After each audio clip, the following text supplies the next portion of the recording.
Hey family, it's your girl Tina Sue, aka the Nappy Anchor. You know I'm about that melanin life. Okay, wow. Okay, so today I'm coming to you guys. I'm just jumping on here for a quick short video to talk about the situation that happened in Dearborn, Michigan. Here's the article. Let's see, this is the Detroit News. Armed men in tactical vests. Open this up a little bit more. Let me get situated. Sorry, guys. Move that over some. Sorry, guys. So, armed men in tactical vests arrested at Dearborn PD. Now, I will leave the links in the description box, and it'll show their video that they made and everything, showing what led up to this and everything, because I don't know whose video it is, so I'm not going to play it. Don't want to be infringing copyright and all that stuff. I'm not too familiar with it, so I think I'll just stay away to be safe. Well, anyway, it says 2 men were arrested Sunday after police say they walked into the Dearborn Police Department wearing tactical vests and armed with cameras, an AP-14, and a handgun. Video shot by one of the men shows a brief but tense standoff. So, these two white men had been stopped by the police and were offended that they got stopped by the police. So they decided to go and walk into the police station in Dearborn, fully armed with all kinds of weapons. Picture that. Just picture that for a minute. So this was exchanged. They were like, put it on the ground or you are dead. Now can you picture two black men walking up in this police station with all their armored, bulletproof tactical vests and guns? Now, what this would have, that wouldn't even been how this would have went down. See, the complexion for the protection. So there, the police officer, put it on the ground or you're dead, one officer yelled during the chaotic scene. I will shoot you. Look at all these warnings. But yet, black people get killed for reaching for their wallet, holding books, being disrespectful, resisting arrest. But these people, when nobody bothering these two crazy ass white men, they just decided to walk up in here with their white privilege. Now, this is white privilege, you guys. Since a lot of our people thinks white privilege is just a white person getting a job over a black person. No, this is white privilege. So it says another officer added his voice to the order. I will put a round in you, sir, he said. Put that rifle on the ground. Yeah, so now you got two police officers giving them all these warnings. Because, see, they don't want to shoot their own. They don't feel like they're... Now, with these armed tactical vests, and they don't feel like their lives are in danger. Go figure. So the article further reads, it began with a suspicious person report at a nearby traffic stop. Dearborn police were called Sunday afternoon to a shopping district near Ford and Southfield to investigate a report of 2 suspicious men in a vehicle wearing tactical vests and masks, officials said in a statement Sunday. The men left the area before officers arrived, but a police sergeant later spotted their vehicle in a park around 3 miles away. He conducted a brief traffic stop and did not see any visible weapons. After being released, the suspects went to the police station to make a complaint, according to the video posted online. Now look at that, family. So so basically somebody seen these motherfucking melanin-free niggas with their tactical vests and mask on, figured they were going to do something, probably bomb something or rob a bank, the shit that white people do. And so when the police showed up, they were already gone, but then the police caught up to them, seen them. Now, if it would have been some black people doing nothing, with a broken tail light, you would have ended up dead. So the police pulls up and sees them at a park. Not only they got on tactical vests, they got on masks, and the police don't see no guns, so they just let them go. But yet, if you got a broken tail light, ask Sandra Bland, your ass, or no insurance, what illegal... they killed so many of us. I don't even know what her civil traffic infraction was, but they end up dead. But these men get to walk in here with guns, tactical vests, challenging them, and they are alive. So what happened was they felt like, how dare you stop us? We're white. You better ask about us. You can stop black motherfuckers, but you don't have no right to stop us, no matter what the fuck we're doing.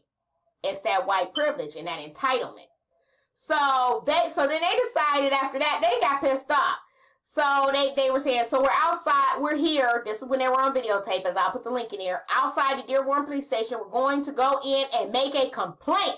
They said they're going in to make a complaint because we were illegally pulled over about an hour ago, said a man identified by police as a 24-year-old resident of Leonard. We felt a little afraid for our lives when we pulled over, so we figured we better protect ourselves. I love it. I love it. I don't love the fact that there's a double standard, but I love what these motherfucking crackers did. Because you know what? They used the same shit the police used. They said, we felt afraid for our lives. You illegally pulled us over. We weren't bothering no motherfucking body, so we thought we should protect ourselves and come down here and say what the fuck is on our minds. I ain't mad at them, because our asses sure can't do it. So I'm glad their asses went down there and did it. So they can show them we got just as much white privilege as your motherfucking ass do. Bow down.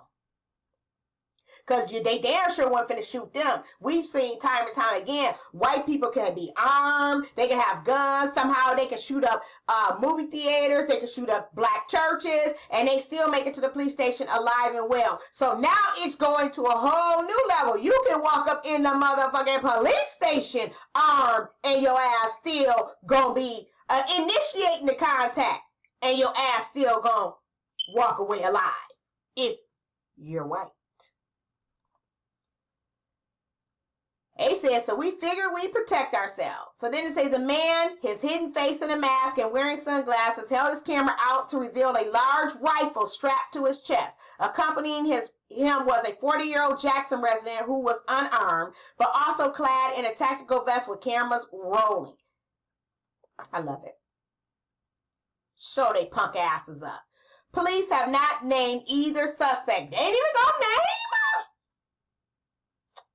Yeah. See, I love this because it shows the more and more we see stuff like this that's been going on forever, maybe I'm hoping some of these situations will keep waking our people up, since you think there's no double standard. And the coons, there's no white supremacy. Oh, no way. Oh, racism shit. I ain't no racism. Oh, respect. There's a white man over there filming me. Okay. So they said that they weren't, so they didn't name them. And guess what? They were freed Monday on $1,500 bond. That's it. But yet, our people will be in jail in Chicago. Their lawyers don't know where they're at. Their families don't know where they're at. Where they can't even get a bond. These moms walked up in here fully armed with tactical vests on, said that they needed to protect themselves, and they got a $1,500 bond. Oh, my goodness. So the police, of course, they didn't disclose what charges they faced, because they're probably not going to face any, for the simple fact that it's open carry. But yet, tell that to Philando Castile. Open carry. So reached by phone Monday night, the Leonard man declined to comment. They couldn't get a hold to the companion. So now the situation prompted Michigan Open Carry Incorporated to speak out Monday. The pair's actions were reckless and primarily designed to draw attention and a response, group officials said in a statement. MOC advocates for and educates people about the lawful open carry of a holstered handgun for the purposes of everyday self-protection. Well, they said they feel like they need to protect themselves. This is there is a clear difference between an everyday protection we advocate for and the attention-seeking actions of these individuals. They're one of you. That's all you motherfuckers do is do attention-seeking behaviors. If y'all not getting y'all like fucking badass kids. If y'all not getting people's attention 24/7, y'all have fucking fits because y'all self-esteem is so fucking low because you know you ain't shit. But liars, rapists, murderers, pillagers, barbarians, savages, obsessed with black dicks to where you cut them off and put them in your windows, hanging Black men wasn't enough. Hanging black women while they're pregnant, cutting the babies out of their stomachs, and when they fall to the ground, stomping on the baby's head. That's y'all lineage. That's y'all history. That's your culture. Deal with it. Lying asses. Okay, so there's a clear difference between the everyday protection we advocate for and the attention-seeking actions of these individuals wearing masks, dark glasses, visible body armor, and a rifle slug across your chest instills a very specific image that cannot be ignored. Look how calm they are. But yet they are so fearful of black men that are unarmed, black men that are running, black men that are in the car with their girlfriend and child. They're afraid of women that they end up dead. They're so afraid, but they're never afraid of white men that are white racist men, white extremists, white supremacist men that are the biggest threat to an American, bigger threat than ISIS will ever be. The real ISIS is the white people in the United States. So,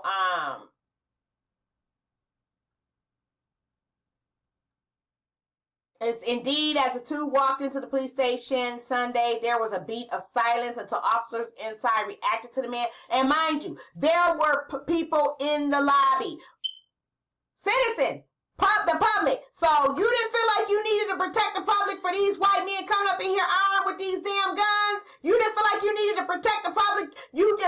So it's one thing for you to feel like you're not in danger and you gonna let this shit slide because they're white. But you had civilians in the motherfucking lobby that fled. They didn't deserve to be protected at the damn police station. White people are a mess. So another officer, put it down, barrel down, set it down. And then they holler, it's all legal, sir. Step back. You're carrying a sidearm too. And then they said, we're dealing with a police. They said, we want to file a complaint. The police say, we're dealing with a police situation. One officer replied, you can file a complaint in a minute. So basically, nigga, we don't give a fuck. They can have these guns, come in here, beasting on them. They said, we taking care of police business. Sit down with your guns. We'll get to you in a minute, and we'll let you file your complaint. Black people, please don't try this. So in the end, officers ended up recovering an AP-14, a rifle magazine containing 47 rounds, a loaded Glock 19 handgun with 4 additional magazines containing 66 rounds, body armor, and ballistic vest, a mask, gun, belt, and several pieces of camera equipment. Also recovered was an AR-15 rifle along with an AK-47 style rifle. They came in there to handle their motherfucking business. But yeah, mentally ill people with a little bitty screwdriver, they fear for their life. They're shooting. Shooting at a person that's trying to help his disabled patient that did nothing while he's laying on the ground with his hands in the air. You shoot him. But these motherfuckers walk in here and do what they do, and you don't do a damn thing. Wow. Now this, family, is white privilege at its finest. So I just thought I'd jump on here right quick and share this story because it is a hot-ass mess. A hot-ass mess. And as I said before, guys, I did start another channel. It's called The Nappy Anchor. I only have one video on there thus far. I'm kind of going to put the videos I put up on Tina Sue on there as well until I start getting subscribers, because I would hate to put the content on there and no one knows and the content isn't on Tina Sue. So please like, share, comment, so we can get the discussion going. Subscribe, hit the little bell when you subscribe so you'll know when I do another video, every time I do a video. And so the new channel, my second channel, is called The Nappy Anchor. And so I just want to jump on here and say that, family. Family, I love you. I love my people. I will fight for you to the end. Let's love on one another. Have each other's back. What's your melanin IQ?